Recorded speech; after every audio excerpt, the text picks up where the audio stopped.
We're back on the SportsMax zone and we're going to talk some cricket now. The CG United Super 50 competition in full swing on Monday.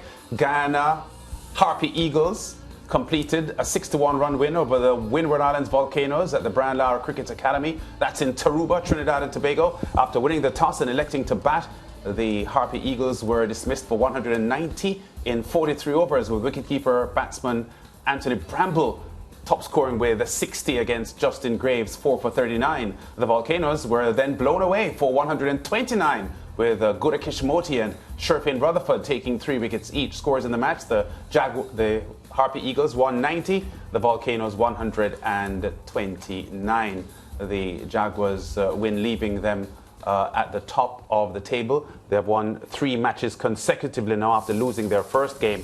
They have 12 points to lead the TNT Red Force on 10, Windward Island Volcanoes on 8, and combined campuses and colleges still without a win, bottom of the table on 2 points. The competition continuing today with action in Zone B at the Sir Vivian Richards Stadium in North Sound, Antigua and Barbuda. The Jamaica Scorpions and Barbados Pride contesting this match 15, and the Barbados Pride batting first and struggling to 176 all out. 176 all out. Shea Hope getting 49 as a top scorer. Not much else there for the Barbados Pride. And Nicholas Curtin got 15, and there was 20 from Shamar Springer as well. Bowling for the Jamaica Scorpions, we had taking 3 wickets, Dennis Belay and Jabbar Royal, the 2 left-arm spinners, creating havoc there for the Barbados team. And the Jamaica Scorpions will have to be chasing a very gettable-looking total of 177 to win this match. Barbados may want to remember that on the weekend, they only scored 170 all out, the Jamaica Scorpions, against the West Indies Academy. So they may want to use that to inspire themselves to limit the Jamaica Scorpions as they try to chase 177 for victory. Both the Scorpions and the Pride will be desperate for a win here as they look to make up ground on the zone leaders, Leeward Islands Volcanoes, who have 10 points at the top. Barbados Pride second on 6, Jamaica Scorpions on 4, along with the West Indies Academy.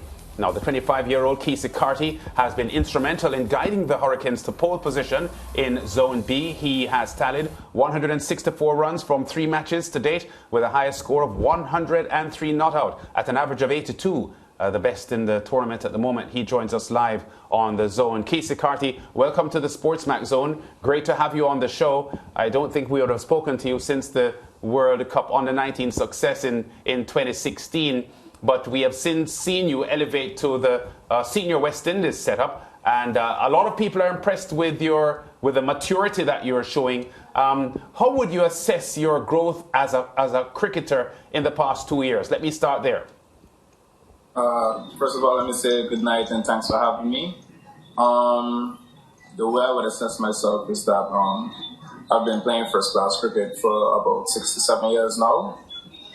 25, it's about that age where people would look for you and you personally to push on and elevate your game to the next level. And within the past year, I've done so in terms of white ball cricket. I've breaked into the A-team red ball team. So as of now, I'm moving in the right direction, and hopefully I could just get better and better.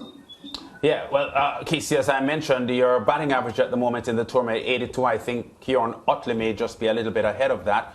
But the Leeward Islands, we saw in regional youth cricket, under-17s, under-19s, that the Leewards are beginning to become a potent force once again. Can you assess for me, before we continue to talk about your own career, the quality of this Leeward Islands Hurricanes team and the confidence that you think that they may be able to win the title? Well, it's a very balanced team in my view. There's quite a few all-rounders that can either make the team as a bowler or a batter. Spin bowlers at that. In the Caribbean, that's a great asset to have in the team, along with some frontline batters like Kieran Powell, Devon Thomas, even though he just left us, myself a bit, Jamal Hamilton, and we have some young fast bowlers that's up and coming. So I would say it's a very good balanced team. Kacey, 103 not out, brilliant performance by you. How important is it that you get these big scores, of course, because you're thinking bigger, you want to put your hands up for selection where the West Indies A team is considered? Do you have that in the back of your mind, and how important is it for you? Yeah, definitely. The goal is to play international cricket rather than regional cricket. You come back and you play regional when you get the chance to spread the knowledge and the experience that you have. But obviously, you would like to keep putting up good performances to play international cricket consistently. And when you reach at that level, you try to be as consistent as you can at the highest level as well. What would you say has been the strong point for your team, in the sense that what has pushed you game after game to ensure that you put up these good performances? And what's the mood like in the camp? Do you all think that you can go on to win this year's Super 50 Cup? Yeah, we definitely feel like we can win. Obviously, we're in the habit of winning. Last game got rained out, but we was in a good position to win the game. So it's good energy in the camp. We have quite a few spinners playing in the actual 11, and that's been working for us, so hopefully it can continue. And batters help them out by putting up scores so the bowlers can defend. Kacey, the story has been told as well about the pioneering role that you've played in Leeward Islands cricket, because no St. Martin cricketer before you had reached the status of international cricketer. How much of an inspiration is that for you and maybe other cricketers in St. Martin? Well, for me, I'm the first, so I always had the dream to play for West Indies. For the rest, I would always tell them that, I was at their age at some point, and I realized that they could play as well, even better than me at that age. So as long as you want to play the game at the highest level, you just have to be consistent and dedicate your life to it. I always tell them, don't rule school out the window for sure, because education is key. But I always let them know that just like how I could do it, you could do it, or even better. Yeah, we have to talk about the West Indies team quickly, Kacey, because you have entered an international platform in a unit that isn't being very successful. There have been huge struggles for this West Indies team, and the white ball game, which is what you are playing for the West Indies, hasn't looked good for the West Indies. How much do you think you can contribute to helping the West Indies lift themselves out of the doldrums? Well, obviously it's a rebuilding team. I have no doubt that at some point we're going to come good and play good white ball cricket, every format, as a matter of fact. I'm just trying to learn as much as I can from the senior players around me, and, digging deep and looking within myself, working hard to be successful and consistent at that level. So hopefully when that's all said and done, there'll be more players on the same path as me, and we could play good cricket as a team. Okay, so we're going to leave it there. Best of luck for your team and yourself in the Super 50 CG United tournament. I want to congratulate you on the levels that you have reached here, even since the success of the Under-19 World Cup success back in 2016, and wishing you increased confidence, because when I see you bat, I see you display maturity and confidence, which is something that not all players coming into international cricket display. So keep up the good work, Kacey, and all the best to you and the Leewards Hurricanes in the CG United Super 50. Thank you, and thanks for having me once again. Okay, Kacey Carty there, forced the player from St. Martin to play international cricket for the West Indies, of course. Now, former West Indies captain Shivnarine Chanderpaul, they called him the Tiger. Well, he was today inducted into the International Cricket Council's Hall of Fame. Chanderpaul represented the West Indies for over 2 decades and is the team's second leading scorer in tests.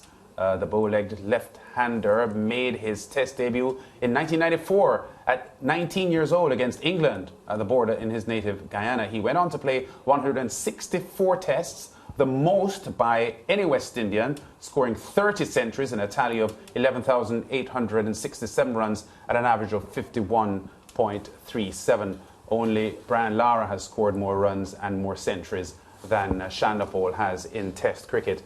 And the Tiger elevated among the Hall of Fame group now, George and Mariah. Well deserved, for sure. Of course, growing up as a young girl, looking at Shivnarine Chaunderpaul, whenever he was at the crease, you'd always feel as if the game was in your hands. You felt as if he was invincible and that he could take away, whether you were losing or not, take away a game from an opponent. So I'm happy to see him being rewarded, one, while he's alive, because I find like many a times these awards are given after people of prominence pass. So that's very satisfying for me.